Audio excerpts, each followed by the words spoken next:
Hey everyone, hopefully you're having a good day. My name's Andy, my channel's Finding Value. And if you're looking for undervalued investment opportunities, you've came to the right spot. Click subscribe, give me a thumbs up. I'm gonna go over uranium. So it's a bunch of different uranium companies. We're gonna look at it from a dollars per pound basis. So that's the market cap divided by how many pounds they have. And that's what you're paying. It's how much you're paying per pound of uranium in the ground.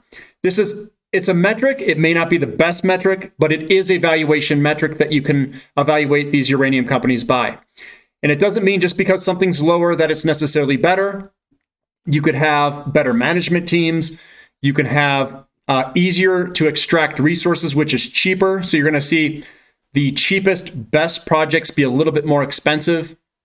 And we'll go over all that. And then I'm going to also go over explorer, developer, and producer. And what that is we've got, they're priced differently based off of we'll call it where they are with their projects. So first I'm going to go over that. I'm going to shrink me up a little bit. We've got a peer group comparison here. And we've got the enterprise value per pound total resource. This is basically your pounds in the ground. So what is your market cap divided by your total amount of pounds, uranium pounds, that is. So we've got explorers over here because they don't have anything in the ground. So you're paying very little. And the value that's created for shareholders is what they find. So if they find a large deposit, you're going to get revalued very quickly because you went from having nothing to a deposit, or sometimes they call it something else, like a deposit is something that you can develop. They also call it like a finding or something like that, whatever they call a pre-deposit.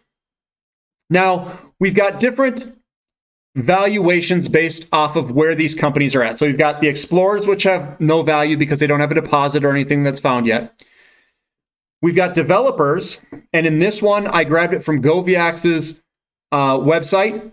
This is Goviax on the right here. They're much cheaper. You're paying a cheaper valuation for their pounds in the ground than other areas. This is the Africa area, Australia, USA, and Athabasca region. Now, I would suspect, and I don't know all of the reasons, but I would suspect that Athabasca is the highest because the grades are higher, the jurisdiction's good, and there's some good management teams up there. So you're going to pay a little bit better for all of those things. USA and Australia are probably the second, Africa's the third, and then wherever else, there might be more risk with those areas. Goviax could be at a little bit more risky area that people perceive. So if they develop their projects and eventually become a developer to a producer, you're going to get revalued higher. Now, they could revalue more towards the average and then eventually revalue against the producer average. So there's a lot of room for the developer when they become a producer to revalue all those pounds in the ground for the shareholder. Value is being created when you go from a developer to a producer. And that average difference is a little over, it's about $4, a little over $4. So that's developer average at $1.86 and producer average at $6.15. The producers get an average of $6.15. The developers are way down here if you want to look at it side by side. So value is being created when the developers become producers for shareholders. That is why I like to choose a lot of the development companies who are not selling or producing anything at the moment, and they've got all the pounds in the ground that will be revalued higher as they become a producer. Now, here's some of the projects. I know some of you guys had some questions. These are the projects. I got this from Boss Resources. I got it from their presentation on their website. We've got on the x-axis the pre-production CapEx. How much money does it take for this deposit to go into production? And then we've got the dollars per pound. What is the cost to extract the uranium from that deposit? You want to be lower on the y-axis, so you want to be down here, and you want to be more towards zero on the x-axis. So we've got this nice orange box right here.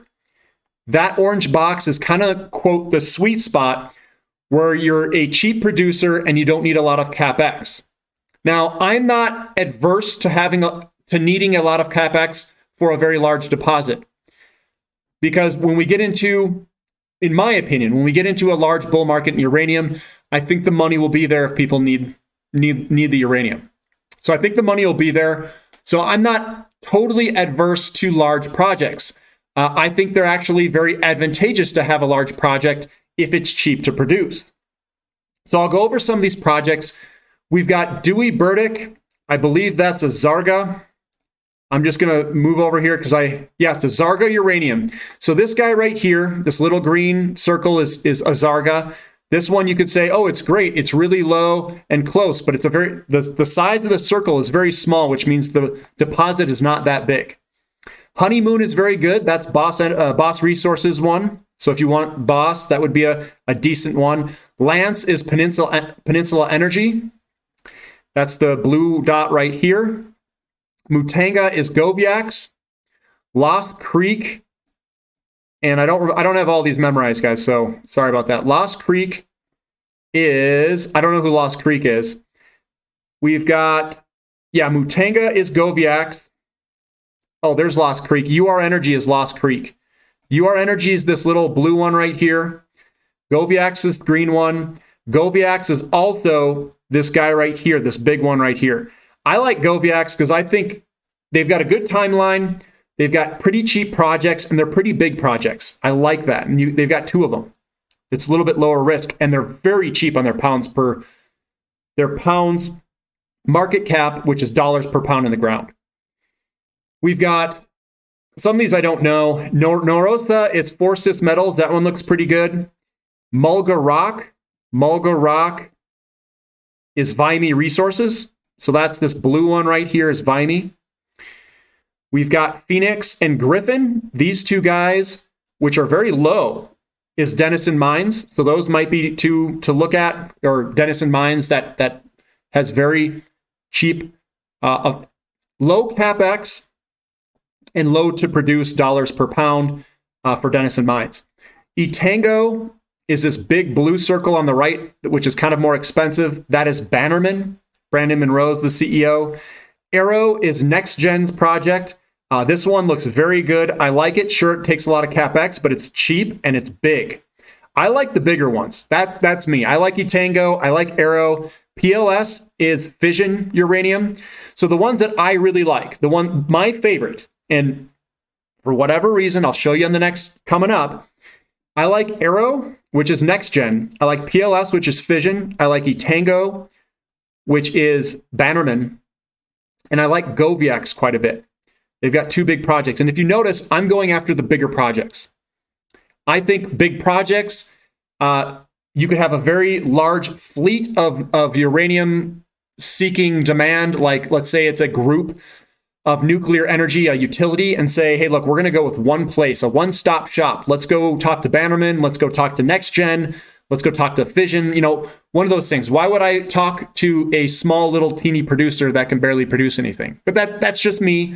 I might be different than some of these other investors, and maybe I don't understand the area as well as some others. I'm not an expert in uranium, but that's kind of just what I'm preferring. Now, I've got a list of a lot of companies. I've got them all right here on the left-hand side. I'm going to zoom in a little bit more so you guys can see it a lot more easier. So this is the name of the company, the ticker symbol, the market cap, the pounds in the ground. This is measured, indicated, and inferred.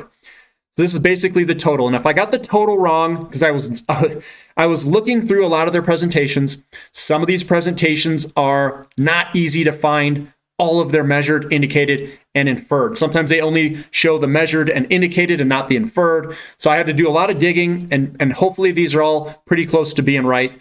At least I think they're right. And if I have something wrong, please put it in the comment section. I don't want to mislead anybody. That's not my intent.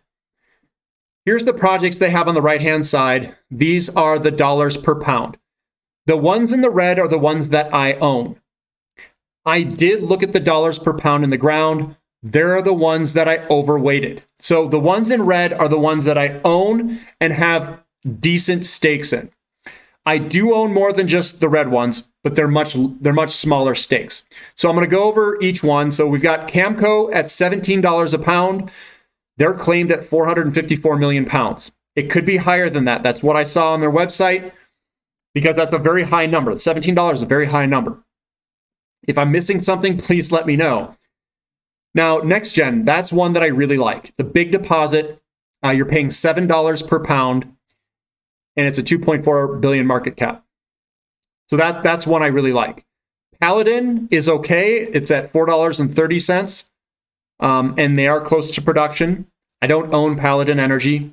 UU, I do own a very small stake in it. Nothing really to talk much about. It's at $8.50 a pound. There's also some rare earth elements associated with that company. So they also have more than just this uranium. So this could probably be brought down a little bit if you also look at their rare earth metals.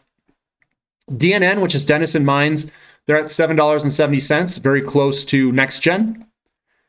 I own a little stake in it, nothing big. UEC, again, I own a little stake in it, nothing large, $6.35. I think you're kind of paying a premium for these. I don't think they're the cheapest. That's why I didn't load up on them, but I do own a little bit. I own a little bit larger stake in Global Atomic, $2.15, and Fission Uranium, $2.76 per pound. I think those are of good value. So I own a little bit more. And again, this is just my opinion. This is not financial advice, just financial education, looking at the cost per pound. Boss Energy's at $4.60. UR Energy, I've got it 15. Oh, this one is wrong. It's not 19.7. I think it's like 45. It's at $6. Maybe it's 40. It's about $8, $7.50, something like that per pound is UR Energy. I think it's around 40 million pounds. These are in millions of pounds, and these are in thousands. So this is thousands times thousands. We've got ISO Energy. They're developing, or they have found a deposit, and they are finding out how large that deposit is. I think it's called Hurricane. Encore Energy is at $2.71. I do own a very large stake in Encore Energy. I overweighted it in the beginning when it was cheaper. Deep Yellow is at $1.50 a pound. I think that's a really good deal. You get a real good management team. UEXCF, which is UEX Corporation, that is very cheap at 88 cents after that JCU deal goes through. Fortis Metals, $1.30, pretty good. I like that cost of dollars per pound. Peninsula Energy is at $3.72. I don't own any of it. Bannerman, I own quite a bit, 50 cents a pound. Larger project, a lot more CapEx required. Goviax, 64 cents a pound. I own quite a bit in that. Laramide, I do own some Laramide, $1.63. I own a big stake in Appia, and it's gotten bigger. Forum Energy Metals, I own a good stake in. Sky Harbor, I own a little bit in Sky Harbor, a little bit in Lightbridge, a little bit in Canalaska, a little bit in Pure Point, a little bit in Blue Sky, which is at $1.40. A little bit in Azincourt, a little bit in Standard. I overweighted baseload, so I own a little bit more on that one. Vision 3.0, a little bit, and ALX a little bit. So those are the ones that I own. This is the market cap. Now, if you guys are new investors, you want to look at a couple things. This dollars per pound, if you're paying 50 cents, and it may always trade at a little bit of an undervaluation compared to others because of certain circumstances. Now, the bet here is, this is a big if uranium goes through the roof, and some of these higher cost producers, something like a Bannerman, because they are a higher cost producer, or something like a Goviax, which is a little bit higher, or some of these other ones that are a little bit higher on this project list, they may go berserk, because now they're going to be in the money quite a bit if uranium goes to $100 a pound. I mean, they're going to be in a very good spot. And they still have to raise the CapEx, but I think if you're at $100 a pound and people are needing it and there's a shortage, I think they're going to do well over the long term. This is a very long-term bet. So what I did is I didn't dump it based 100% off this. I dumped it and spread it across a good chunk of them. And I overweighted the ones that I really liked for whatever reason. I like the management team on Encore Energy, Deep Yellow. I like Brandon Monroe, which is over there at Bannerman. I like the CEO of Goviax. I think he's fine. No problems with him. Appia, I think they have a good rare earth metal find, and that's the kind of the slant that I'm looking at that company from. I like James Sykes baseload, who I overweighted. So what I'm doing is I'm overweighting the management teams that I really, really like and know a little bit more about. Now, over here, I mean, I did overweight a couple of these companies just because they're in Athabasca and they're outside of the sandstone. So I gave it a little bit more. Now, these market caps are extremely small on the bottom here.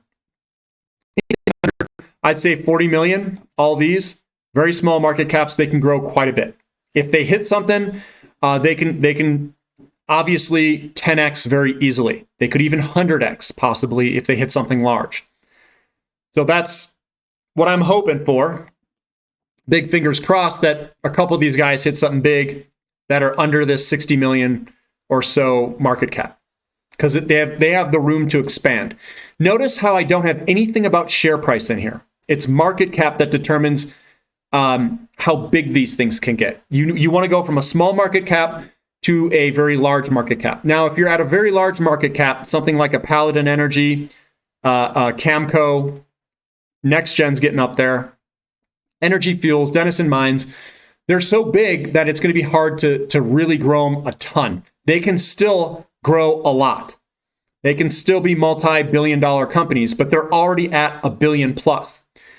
What I think is a sweet spot is anything under about 250 and under as being a developer. So if you notice, I've got a lot more of my money, and these were under 250 when I originally put in them. These were all under 250 when I was looking at this back in November of last year.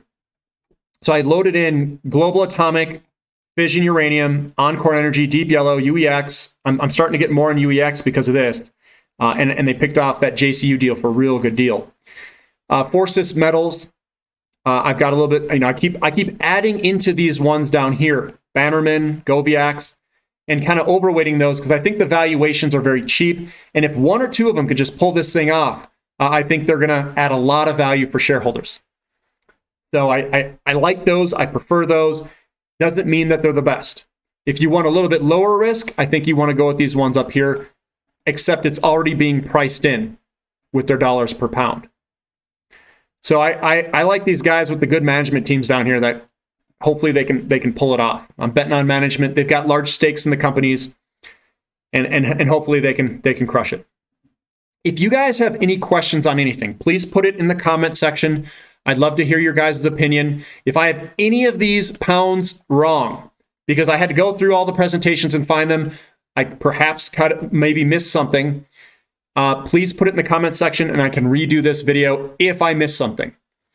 The only one that I'm kind of wondering is Camco, because that's $17, and I feel like this is it's got to be bigger than 454, but that's what they had on their presentation.